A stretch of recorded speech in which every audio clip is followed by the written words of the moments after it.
Hey, what's up, guys? It's Nick2. Yes, I did get a haircut. Yes, I do look like a 12-year-old. But regardless of that, we are here today to take a look at the 9.0.5 legendary tuning changes. There's a ton of changes here. By the way, this update is scheduled to come out in March, so pretty interesting stuff. Generally speaking, save up your soul ash just in case. A lot of these things are subject to change still, as this is still just on the PTR. So again, take everything that I say with a grain of salt. I'm not going to be able to get into every single class because the video would end up taking very long if I were to. Also, I don't play every class, so I wouldn't have insight as to how those changes are going to actually impact your class. A couple different ways that you could try to see how each legendary change is going to impact your class. One thing that you could do is just, I'll have a link to this in the description so you can just go through and look at here. So let's say that I'm a demon hunter. I could look at this buff and then I could go on Blood Mallet and I could go to demon hunter. I could see, okay, how good is this legendary? And then I could try to infer how much of a buff this is actually going to be. Or I could just try to go into a certain class Discord for one of these classes. So I could go into the Demon Hunter class Discord and see if there's any information posted there. But yeah, generally I'm making this video for Warrior, Hunter, and Monk. By the way, I'll have a Hunter guide coming soon if anybody's interested in that. But I've had a lot of people asking me my thoughts on the Warrior Legendary buff, so that's mainly what I'm going to be talking about today. So yeah, if you find the video helpful, please make sure to drop a like and subscribe for videos similar to this one. Any bit of support helps me get started, as I'm pretty new to making WoW content. So yeah, thank you guys so much for that. Alright, so first off, let's talk about Warrior, which is getting a pretty good amount of changes. And then I'll real quickly talk about Monk, and then I'll talk about Hunter. So first of all, let's talk about arms, and then we'll go into the Fury ones. The Fury ones aren't nearly as interesting, but let's talk about arms real quick. So, Battle Lord, the way that it previously worked was that your slam had a 40% chance to reset the cooldown of your Mortal Strike, and it also reduced the cost of your next Mortal Strike by 12. This has now been changed to interact with Overpower as opposed to slam, and it reduces it by an additional 3 rage, so 15 rage, as opposed to 12. This is a significant buff to this legendary, which was already very underwhelming, mainly because you hardly press slam in execute, and most people are Venthyr, so 100 to 80 and 35 to 0, you don't really press slam ever, but you do press overpower, so you get way more value out of this legendary as a result of it working with overpower, and reducing the rage further is pretty good. I have sims for these and a little bit more information, so we'll take a look at the actual numbers and how this is going to impact you, but let's just keep going with what the other changes are. So the next one is Enduring Blow. Previously, your Mortal Strike had a 15% chance to apply Colossus Smash to your target for 5 seconds. Now that is 25% chance, and it lasts for 6 seconds. Not a massive buff, but sizable enough. This legendary is really only viable in single target, in my opinion. So makes it a little bit better, but not necessarily enough, I don't think, to compete with with Signet. And then let's talk about Exploiter. This one caught my eye initially, but ends up being a little bit of a downer, but we'll talk about that. So Exploiter causes the target to take 25% more damage from your next Mortal Strike, stacking up to 2 times, or Execute does rather. This does work with Condemn, and the buff is now up to 50%. However, one thing to note is that this has reduced effectiveness if you are Venthyr. If you're using Condemn as opposed to Execute, this has reduced effectiveness. So let's take a look at some information regarding this. By the way, this is from the Warrior Discord, which I am still banned from. Sorry, Archimtiros. I am still leeching this regardless of being banned. He's just fuming at the stake over there. Sorry, you guys provide helpful information, and I will always have the information regardless of being Okay. They hate me so much. Alright, let's just get into it. So as we can see here, we have some numbers. By the way, actually, big thanks to these guys, because without them, I would not have this information, and having the sims is pretty helpful. However, though, take this with a grain of salt, like you do with any sims, but also, these are subject to change, like I said. So, Exploiter has a reduced effect for Venthyr, which was also doubled, so the effect was buffed from 25% to 50% for Execute, but as a result of having a reduced effect for Venthyr, it's instead of being 18%, it is 36%. So at 2 stacks, you get 72% additional Mortal Strike, whereas with normal Execute, you get 100%. I don't really know why this exists in the first place, why they want to hinder Condemn users. I don't really understand, because the Legendary isn't that powerful to begin with. One thing to note about this, though, is that it doesn't have a PvP modifier, so if you're using Condemn, this is just normal. So this is probably definitely going to be the play in PvP. in my opinion. You're already pressing Mortal Strike on CD anyway, so this just gives you a little bit more burst. I'm not sure if people are going to decide to play this instead of Sefu's or what other one? Unhinged. It really depends on if you're Venthyr and stuff like that and what you want to achieve with this, but I think this is going to make Exploiter viable in PvP. They keep having this weird issue of buffing warriors in PvE, but then not changing them at all in PvP. So they're just increasingly getting better and better in PvP and just smashing face, and the whole PvP community is like, what are you doing? Meanwhile, they're not even fixing it for the PvE community, so all of us are still like, what are you doing? They're just not appeasing either community, and it is just actually hilarious to watch unfold. But anyways, let's take a look at some numbers. So currently these are the numbers with the legendaries on live. As you can see, Signet is just by far and away better. So these are this is pretty much the reason why they tried to buff some of these. Unfortunately, the only buff that actually meant anything was Enduring Blow. As you can see, it has a 6% increase. By the way, I would ignore the numbers and I would just look at the increase in the percentage. So as you can see here, Battlelord on live is only a 1% increase. On PTR, it's 3%, so it effectively got 3 times better with Overpower. Again, these are like 5-minute single target sims, so take these with a grain of salt as well. This effectively got way better, but still not enough to compete with Venthyr, which, by the way, the Venthyr sim is using Avatar Ravager. I assume the only difference here is just that this is using Dreadnought as opposed to Ravager. So another thing to look at, Enduring Blow, 2.8% increase when using it with Dreadnought, but only on live it's only a 1.61, so this is, relatively speaking, a pretty good buff. For some reason, it sims higher when you are using Ravager as opposed to Dreadnought. I don't really understand the interaction here, but I'm not going to question it too much. The only thing about Enduring Blow, though, is that it only works really in pure single target. Outside of pure single target, you're getting very little value out of this, if any value, because you're not pressing Mortal Strike all that much, especially if you are a Venthyr warrior. So this is really only ever worth using in pure single target if you are something like Night Fae, and Signet isn't particularly good for you like on open, because you're not really benefiting from Recklessness as much on opener, or outside of Execute, I should say, which is pretty much summarized here, is that basically Signet is by far the better option over all of these. Like even with the Exploiter buff, Exploiter was very underwhelming on live, and you can see that it desperately needed a buff. And even with the buff, it went from 0.35% to 1.17%. So this is just really not helping us at all. They needed to do the buffs a little bit differently. So unfortunately, the main takeaway is that we are still stuck with the coin flip legendary if you are Venthyr.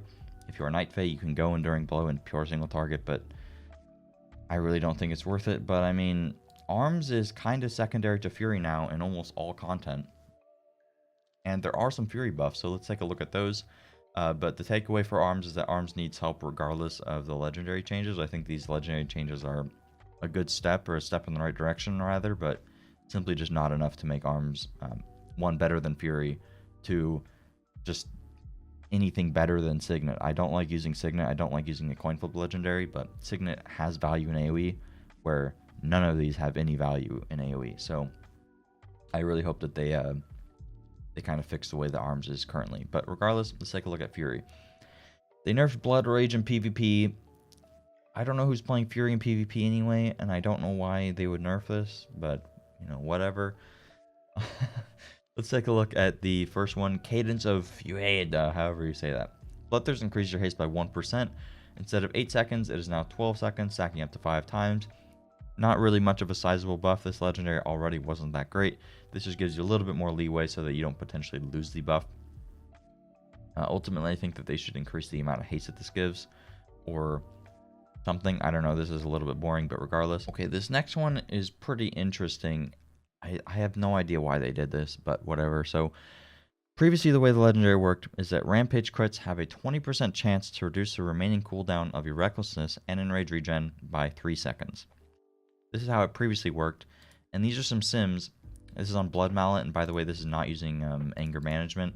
If it was using Anger Management, this would sim a little bit higher than it is, but as you can see, it is still at the bottom with barely an increase. I think if this was Anger Management, it would at least be better than Cadence, but I don't know for sure. The main takeaway here is it pales in comparison to the other legendaries, right? and that is with the previous iteration. With the new iteration, it makes it to where any rampage strikes have a 20% chance to reduce the cooldown, but it only reduces the cooldown by 1 second instead of 3 seconds. So I don't know if this was an attempt to buff it, but this is not buffing it, because before it at least had some interaction with recklessness, and if you got lower recklessness cooldown via using this, then you got more crits, and therefore with more recklessnesses you generate more rage and you rampage more, so you crit more with rampage if you have recklessness up, and it like feeds into itself and it gives you a reason to stack crit, which is theoretically, in my opinion, very cool. Trying to get the cooldown of recklessness really low and having it all the time, kind of like a kindling for warrior.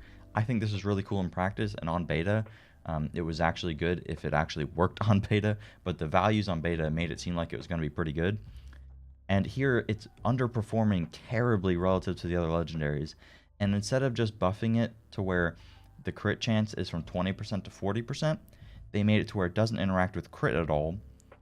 And then they reduced the cooldown, or the CDR, from 3 to 1.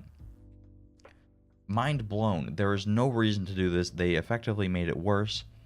Blizzard, you guys are crazy. Whatever. Missed opportunity, I guess. Next one. Will of the Berserker. This one is decent already, but it just gets overshadowed by Signet by a long shot. But when Recklessness expires, your crit is increased by 7%. For instead of 8 seconds, it is now 12 seconds. So basically got the same treatment of Cadence. You just have a little bit more leeway to not lose the buff, because you basically are just going to refresh your buff anyways with Raging Blow, so you just have crit up a lot of the time. So I think if they wanted to buff this, they could have just increased the crit that it gave from 7 to like 10% or something like that. Main takeaway, Signet is still just the best one for Warrior. The people over here, sorry to say, but the people over here buffing these are just absolutely clueless. Unfortunate. This, I don't know what this is about. They made it to where Shield Wall is instead a charge rather than a cooldown. Maybe some prot warriors that are 5-head know what this is about. Personally, maybe I'm the meathead stereotype warrior. I have no idea what the point of this is. So yeah, all the warrior stuff is cursed. Let's unless you're a PvP warrior. If you're a PvP warrior, you're very happy about Exploiter. Otherwise, all of this is cursed. So let's just not look at that, and let's think about Hunter, let's look at Hunter, which is something that we can actually be happy about if we are Hunter players. So wait, no, let's take a look at the Monk thing first. Sorry. So they completely rechanged Zwen's battle gear. They buffed some stuff with Mistweaver. I'm not going to look at that because I ain't no healer. I don't know how that works. We're going to be taking a look at this. So previously how it worked is that when Fist of Fury ends, the crit chance of Rising Sun Kick is increased by 30% for 5 seconds.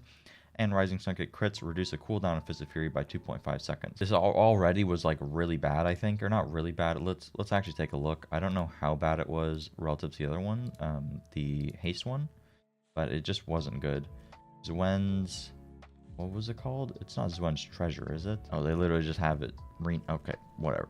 So as you can see, it is significantly same scenario. It's significantly worse than Invokers, which is just good for like literally everything. Basically what they did is that Rising Sun Kick crits reduce the cooldown of your Fist of Fury by 5 seconds, and when Fist of Fury ends, the crit chance of Rising Sun Kick is increased by 30% for 5 seconds. So I'm not sure how this is going to impact you. I highly doubt that you play this instead of Invokers, but if Fist of Fury got like a damage buff, or you played the Fist of Fury damage conduit, I think that this could be actually pretty cool, and it actually makes Windwalker scale with a stat rather than not scaling at all, because you would want to get more Rising Sun Kick crits out. And basically, this makes your rotation pretty interesting, because you're just trying to get as many Fist of Fury out as possible, and it interacts with itself. So ultimately, I think that the design of this is really cool, and I actually think that this is like a valiant effort to increase the effectiveness of a legendary while maintaining it being interesting.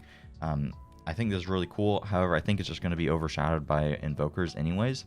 But if they somehow buff the damage of Fist of Fury, or they buff the conduit, or there's a better version of the conduit, or there's anything else that they can do to make something else interact with this, like a tier set or just literally anything, this could end up being the best legendary, especially because the thing that I like about this is that it is more consistent damage, whereas Invokers is just like you Bloodlust when you press Swen, which you don't get that much value out of when you're lusting anyway. But this is pretty cool. So Really cool there. I hope that that ends up actually being a thing. Let's take a look at Hunter. So they buffed a lot of the BM legendaries. I don't really play BM because it's a little bit worse, or it's a good amount worse than MM at the moment. Hopefully these actually make a difference. But currently BM, you just play the Flare Tart Trap legendary because it's just good in AoE and in single target. So hopefully these buffs increase that. Oh my god, this one seems insane. While Beast of Wrath is active, your pet's crit damage is increased by 40%. Oh, crit damage.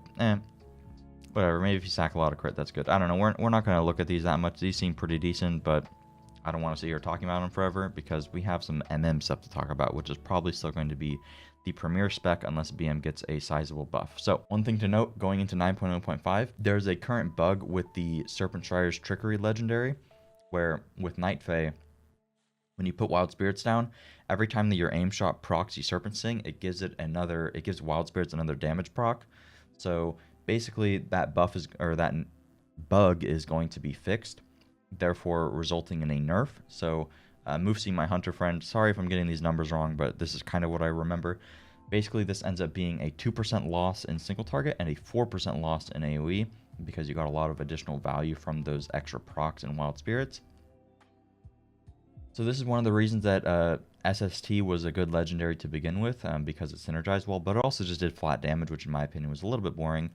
But with this new buff to Eagle Talon's True Focus, and that in conjunction with each other, Eagle Talon's Focus now just gives you True Shot an extra 5 seconds, or it gives you an extra 5 seconds True Shot, and it reduces the focus cost of all your abilities by 50% during the duration.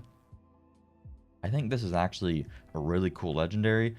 The thing that's interesting about it, which I think the Hunter guy should look into, is that this makes PI even better on Hunter, doesn't it? Because if you're not like running out of focus all that much, you can just pump aim shots, especially with careful aim. So, or not especially with careful aim, but during careful aim, you're just going to be doing so much damage in single target. So I'm not sure how good this will be in AoE scenarios.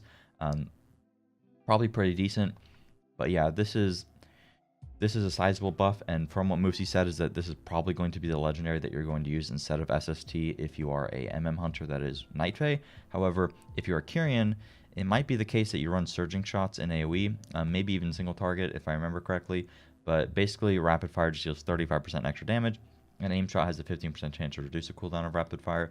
If you're a PvP hunter, you're happy about this because you already use this legendary anyways, especially if you're using Streamline. So this is really good, and if you're a PvP hunter, you're Kyrian, so you get more value out of this anyway, so this is really good. Both of these changes I like. I think SST is pretty boring. I would like to use this, especially I'd like to use it while getting PI'd. That would be so much fun, but delete PI, whatever. Surging shots, though, I like the way that this legendary works, and yeah. There's a lot of other changes. Again, I don't want to go into all of them. This video is already long enough. I mainly just want to talk about Warrior, because I actually had some information there.